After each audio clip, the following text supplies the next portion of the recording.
Cộng đồng đột nhiên buộc phải mở chia sẻ vị trí. Trốn tìm, không bắt được một người thì có thể nhận được 1 triệu. Tôi chỉ đùa thôi. Nhưng giây tiếp theo hắn còn chưa kịp phản ứng. Tôi nhìn thấy tin nhắn trên điện thoại để thanh toán. 1 triệu thật sự thanh toán rồi. Chưa đợi xong, tin tức của tiểu sói bật ra, trực tiếp trong nhóm chủ sở hữu của khu phố. Em ở đâu? Mọi người trên điện thoại đều bị buộc phải mở. Tôi nhìn vào vị trí của mình. Gần như trùng với avatar của tiểu soái. Ngón tay vừa chuẩn bị trả lời bỗng nhiên cứng đờ. Nếu tôi gặp tiểu soái, vậy chúng ta có thể có một người ông không? Ngoài ra, tại sao anh ấy không nói chuyện riêng về tôi mà là trong nhóm? Có gì đó không ổn. Không đợi tôi trả lời tin nhắn, anh ấy gửi thêm một cái nữa. Bây giờ tôi đi tìm bạn, không chỉ anh ta.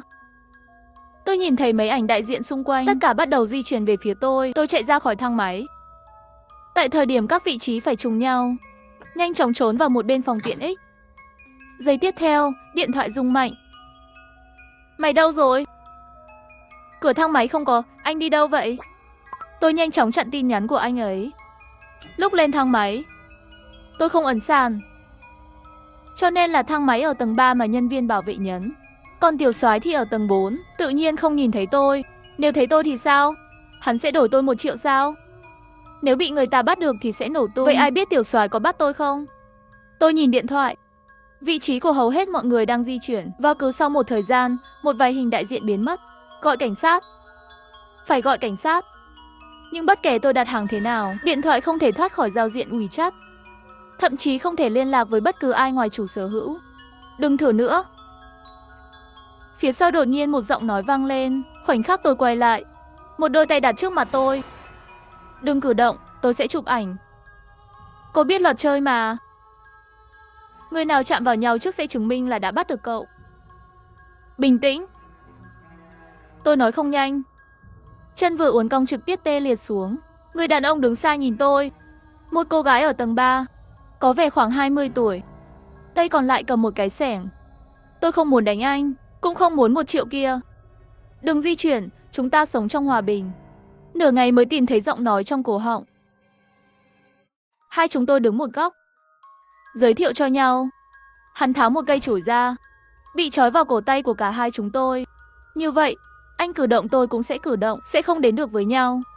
Tiểu Mỹ vừa nói sẽ đi ra ngoài, tôi nhanh chóng kéo cây gậy gỗ. Cậu điên rồi, chúng ta sẽ bị theo dõi. Hắn liếc mắt nhìn tôi, ở lại đây cũng sẽ viết. Nếu bạn không tin thì mở điện thoại ra xem. Trong vị trí chung của tôi, có mấy vị trí avatar, trùng hợp với hai chúng ta.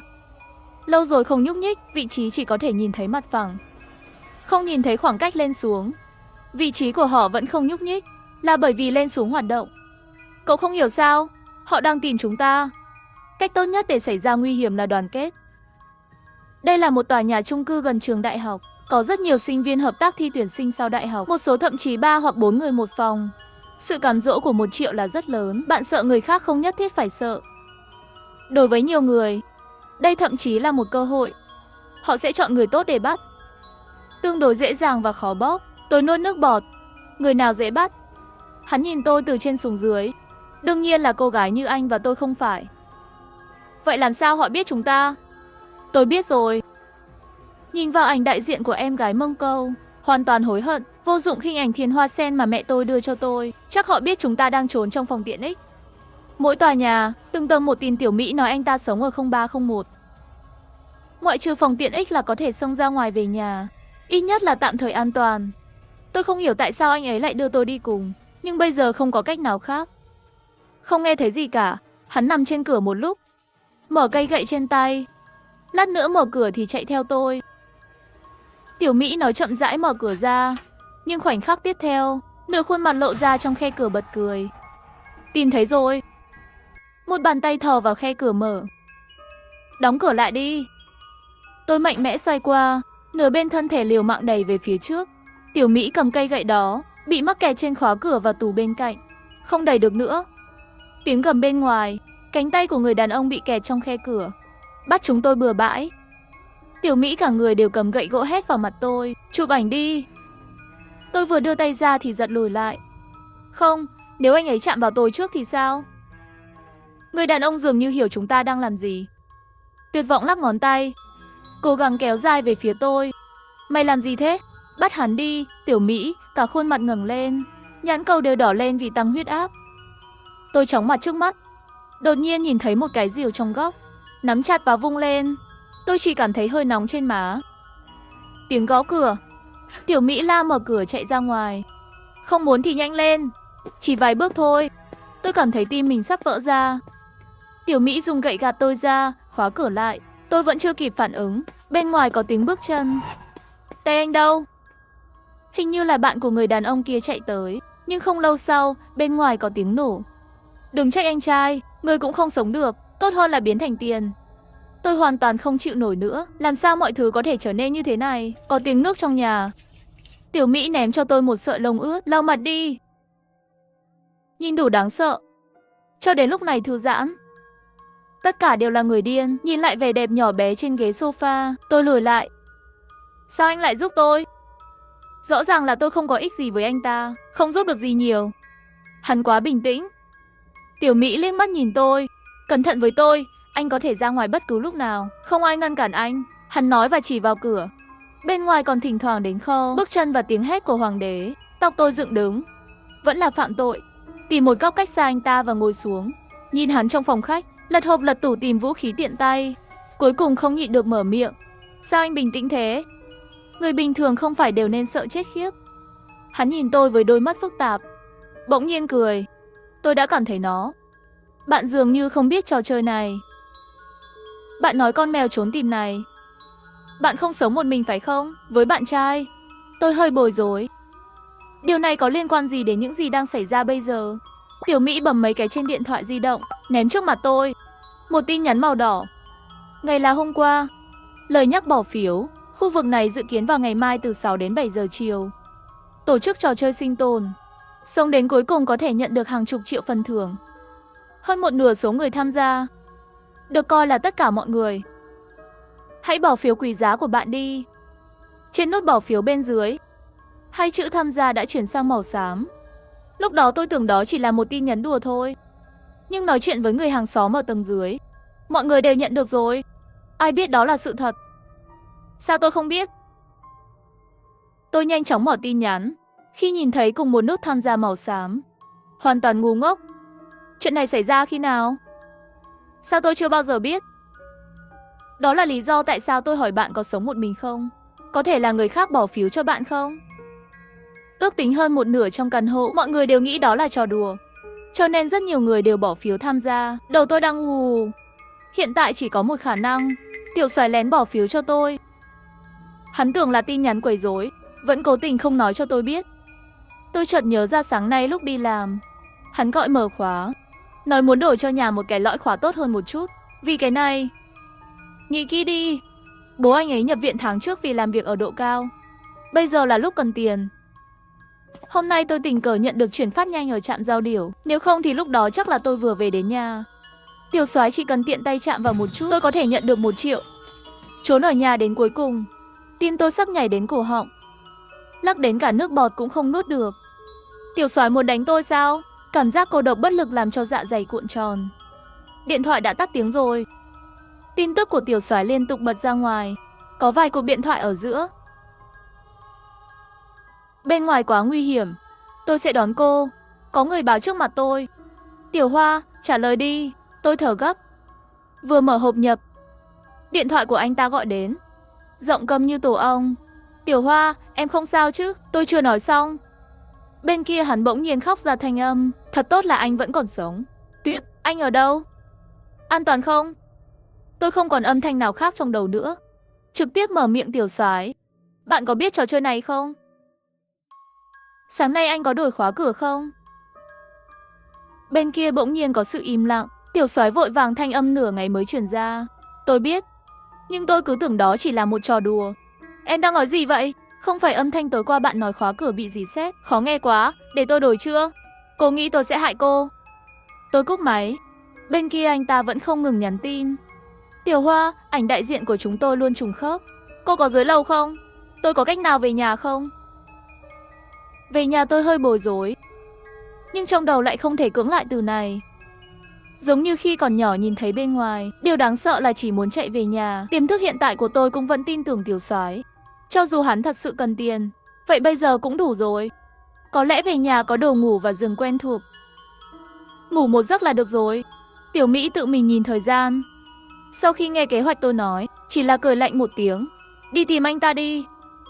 Tôi xem pháo hoa, tôi không hiểu ý anh ta. Quay đầu về phía cửa sổ, trên ban công đã treo một sợi dây thừng. Theo kế hoạch của Tiểu Soái, vị trí hiện tại của tôi nằm ngay dưới nhà.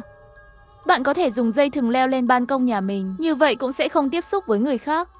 Vừa kéo sợi dây, trên đỉnh đầu có tiếng hắn. Tiểu Hoa nhớ trói lại. Nếu không nguy hiểm. Bên ngoài đã tối đen. Tôi buộc dây thừng và bước ra khỏi ban công, hòa lẫn với tiếng nổ của pháo hoa. Thật sự có pháo hoa.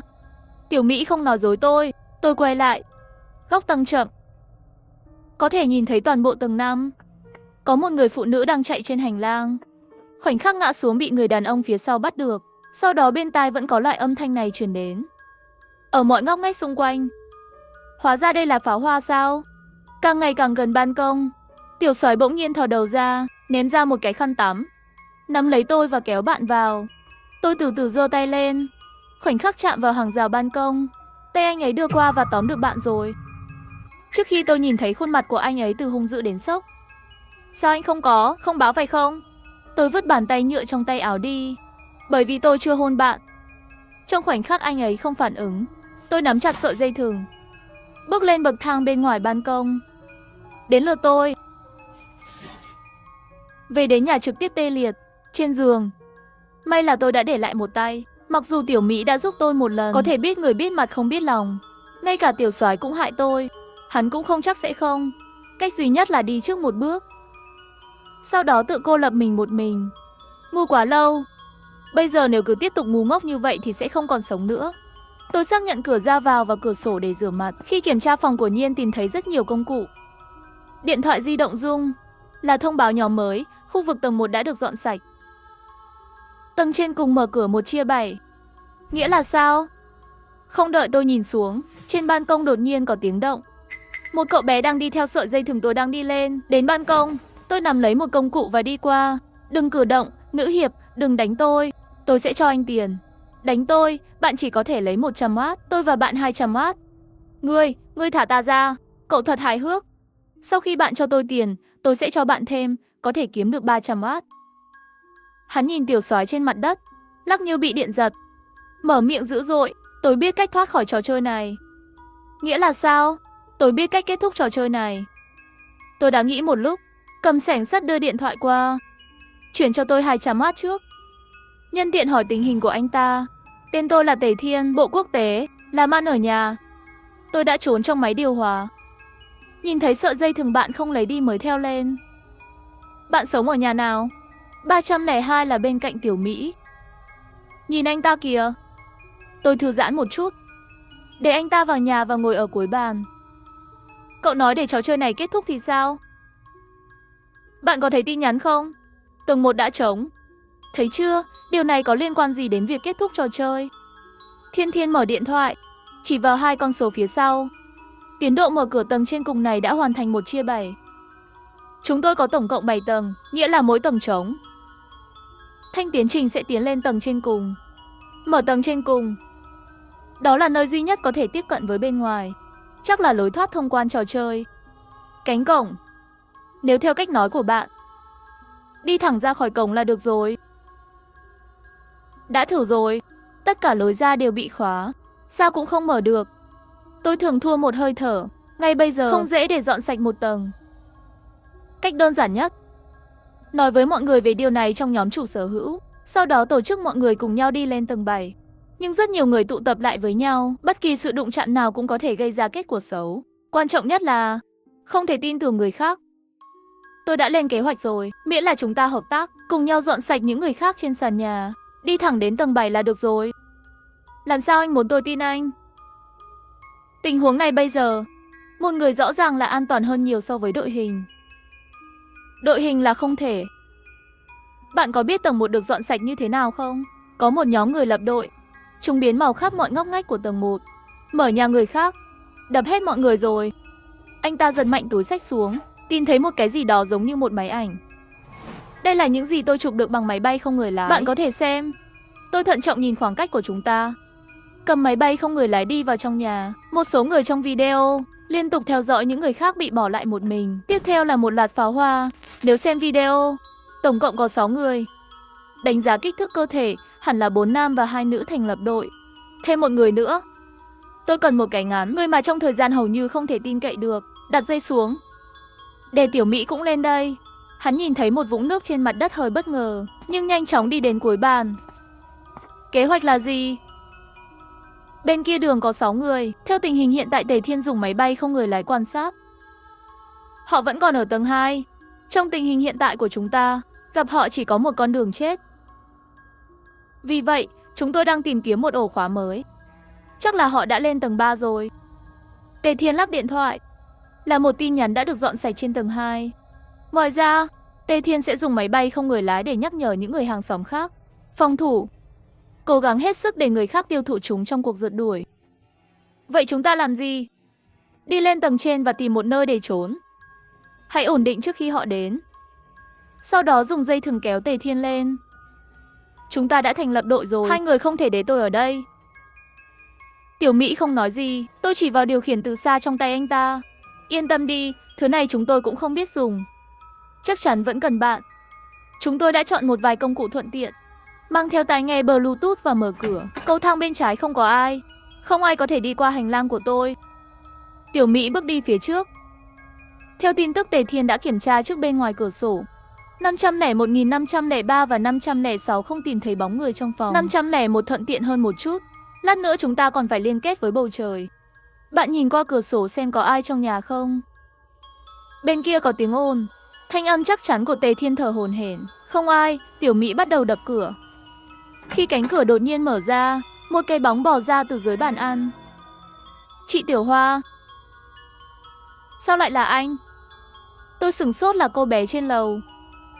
Bởi vì quá căng thẳng, tôi vừa quên mất ai sống trong căn phòng này. Nhưng cô ấy có vết bẩn trên người. Bà cô đâu? Hắn không nói chuyện. Tiểu Mỹ nhíu mày đánh sáng, chỉ vào anh chàng nhỏ bé. Quay vào trong đi. Cô gái nhỏ nhìn tôi một cái.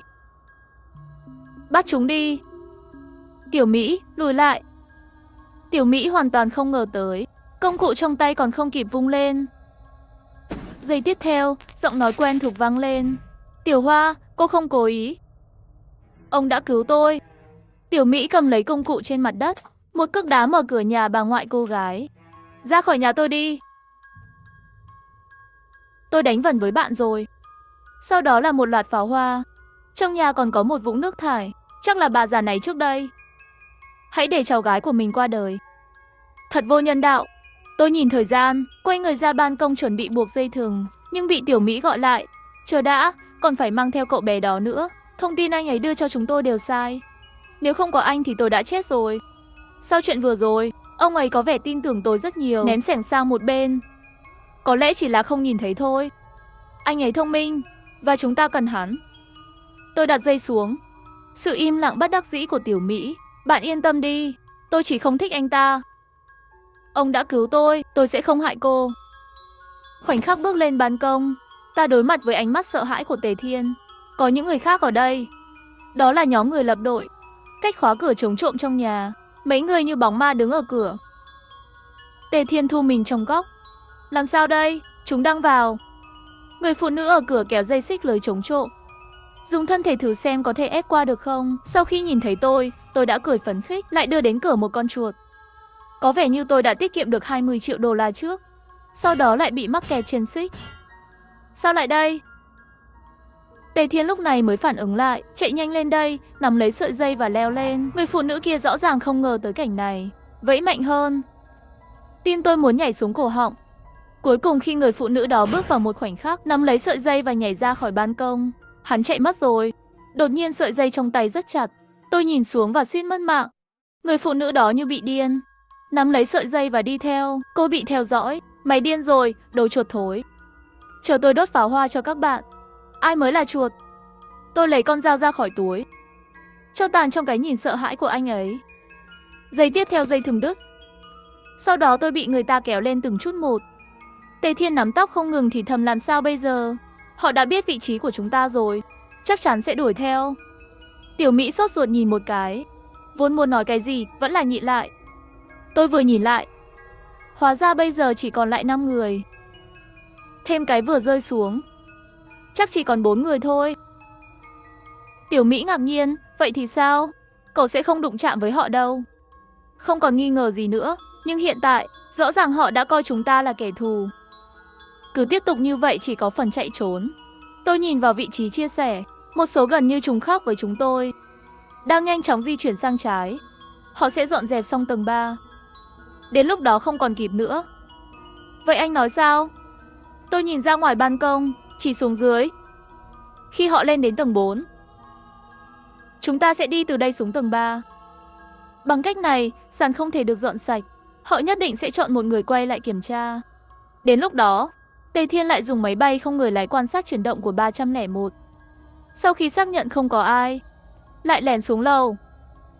Tầng 3 thật yên tĩnh. Sau khi tôi và Tiểu Mỹ đi theo, đưa điện thoại cho Tề Thiên, sau đó trốn vào phòng tiện ích lúc đầu. Quả nhiên không có gì, giọng nói thiếu kiên nhẫn của một người phụ nữ vang lên. Sao lại để tôi đi? Thiếu người là nguyên nhân của tôi. Vừa rồi hắn tự mình không nhúc nhích đầu, đi theo sợi dây leo lên.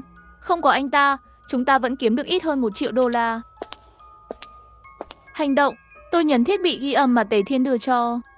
Giây tiếp theo, trong phòng tiện ích bỗng nhiên truyền đến một trận trẻ con nhẹ nhàng, tiếng khóc cũng dừng lại. Đi vài bước về phía chúng tôi. Sao còn có trẻ con nữa? Chuyện đến lượt tôi. Cửa bị đẩy ra, tiếng bước chân chậm rãi đến gần. Bạn nhỏ, bạn có ở đây không? Âm thanh xào xạc phía sau kệ. Hắn lại đi vào trong mấy phần. Tôi nắm chặt cái búa và hít một hơi thật sâu, giơ tay lên tấn công. Sau đó người phụ nữ không có động tĩnh. Tiểu Mỹ cẩn thận kiểm tra, vẫn còn thở. Trong trường hợp ảnh đại diện bị đen, không dùng được nữa. Vẫn còn sống, ước tính có thể kéo dài hơn 1 giờ. Thay quần áo đi. Ai mặc tôi đi. Tôi khoác lên người, cầm điện thoại của người phụ nữ đó lên. Không biết còn ai xuống nữa không? Chờ họ lên tầng 5, chúng ta sẽ lên tầng 4. Như vậy có lẽ cũng có thể dùng trò chơi phát hiện, phản ứng chậm đến màu đường qua đi. Bằng cách này, mỗi khi họ đuổi theo phía trước, chúng tôi quay lại và trốn ở phía sau. Không ai có thể đuổi theo những gì phía sau mình. Tôi vẫy tay với anh ta, quay người lên lầu. Vừa đúng lúc nhìn thấy 3 người còn lại đang đứng ở miệng 401. Trong nhà trống rỗng, chỉ còn lại 3 vũng nước. Chạy nhanh lắm. Tuần tra một vòng, họ bắt đầu lục soát những ngôi nhà khác. Cũng may là không ai nói chuyện với tôi, chỉ có nghĩa là cửa và đá cửa. Nhưng tầng 4 sẽ được dọn sạch. Ai ở lại kiểm tra? Tôi cúi đầu giơ tay lên. Kiểm tra cẩn thận. Vừa rồi tầng 3 có bỏ sót gì không? Sao đến bây giờ vẫn chưa thông báo cho bạn? Không phải làm sao, khô cũng có giá trị màu sắc sao? Ha ha ha, mấy người cười mấy tiếng, quay người lên cầu thang. Sau khi kiểm tra một vòng, tôi đi đến ban công của phòng 401, dùng nửa sợi dây thừng miễn cưỡng đón Tiểu Mỹ lên. Tề Thiên chân nhân đã biến mất từ khi tôi trở về. Điện thoại bật lên tin nhắn, tầng 3 đã được dọn sạch. Chúc mừng các bạn đã vào chung kết. Số lượng sinh ra 10 người. Xin vui lòng nhanh tay thông quan hải quan. Làm sao bây giờ? Điện thoại của chúng tôi đều ở chỗ Tề Thiên, chắc là hắn đã tự chạy. Tôi lắc rồi, chiếc điện thoại vừa lấy từ người phụ nữ đó. Không sao, chúng tôi có thể dùng điện thoại này để xem vị trí, cố gắng làm lại, từ bỏ bản ghi âm của trẻ em. Sau khi Tiểu Mỹ thay xong quần áo, chúng ta có thể cùng nhau đi lên, càng ít người sống sót. Bởi vì phản ứng đầu tiên của mọi người là xuống lầu. Ra khỏi đây. Người đàn ông trong đội nhìn chúng tôi một cái. Bạn đang làm gì vậy? Tôi bắt được hắn. Tiểu Mỹ đồng thời cầm sẻng lao vào người khác, nhưng lại bị người khác né tránh. Dừng lại, hắn là Tề Thiên. Cho dù là Tề Thiên, hắn là bên nào thì nên thay đổi. Chị Tiểu Mỹ nói đúng, là nữ hiệp tặng tôi cái váy này. Tiểu Mỹ, tôi vừa cho anh ta vào. Xin lỗi vì đã không nói với bạn. Tiểu Mỹ nghi ngờ nhìn chằm chằm vào tôi. Bạn bảo anh ta đổi khi nào? Lúc gặp họ ở tầng 4. Tôi chọn người cuối cùng trong đội. Nhân cớ kiểm tra đưa quần áo cho anh ta. Tiểu Mỹ cất cái xẻng đi. Lúc này Tề Thiên lại mạnh mẽ vươn tay ra. Tôi giật mạnh công cụ trên tay lên. Tình huống gì? Không phải anh bảo anh ta mặc quần áo vào sao? Ban đầu chỉ là kiểm tra anh ta. Không ngờ anh ta thật sự có vấn đề. Làm thế nào bạn phát hiện ra Tề Thiên có vấn đề? Lúc trước khi đến nhà vợ chồng ở tầng 3, hắn muốn mượn tay họ để thay đổi chúng ta. Tôi chỉ nghĩ anh ta làm việc không nhanh, không ngờ lại cùng phe với họ. Nhưng làm sao anh biết được? Trước đây chúng tôi đã nhầm tần số khi liên lạc với tai nghe Bluetooth, mặc dù anh ta đã cắt nó ngay lập tức, nhưng tôi cũng nghe thấy tiếng đám đông. Vì vậy, tôi đã để lại một trái tim. Tiểu Mỹ và tôi lên đến tầng 7, nhận được tin nhắn chúc mừng bạn đã đến thành công. Vui lòng chạy nhanh sau khi cổng mở. Đừng ngần ngại, đừng quay lại, đây là cơ hội duy nhất. Khi cánh cửa mở ra, trước mắt là khói vô hạn. Không thấy gì cả, không do dự, chúng tôi chạy như điên. Không biết đã chạy bao lâu, không còn nghe thấy giọng nói của Tiểu Mỹ nữa. Dưới áp lực tinh thần lớn, tôi hoàn toàn ngã xuống. Tôi không ra được sao? Mở mắt lần nữa, tôi đang ở trong giường bệnh. Là Di dọn dẹp khu phố, tin thấy tôi ngất xỉu trong hẻm. Không có gì nghiêm trọng sau khi kiểm tra, chỉ là áp lực tinh thần quá lớn, cần nghỉ ngơi. Tôi không nói với ai những gì tôi đã trải qua, sẽ không ai tin. Chỉ là không biết tình hình của Tiểu Mỹ thế nào rồi. Xem ra tôi và hắn chạy ra đích đến không giống nhau. Sớm biết để lại bong bóng xanh trước rồi. Cứ như vậy, tôi nhận được một tin nhắn chúc mừng anh đã trốn thoát. Cơ hội sống sót duy nhất. Bây giờ gửi thưởng cho tôi một làn sóng. Thì ra sinh mệnh duy nhất trong duy nhất không phải là đường sống, là người duy nhất. Cuối cùng, rời khỏi trò chơi, cuối cùng tôi vẫn bị mắc kẹt.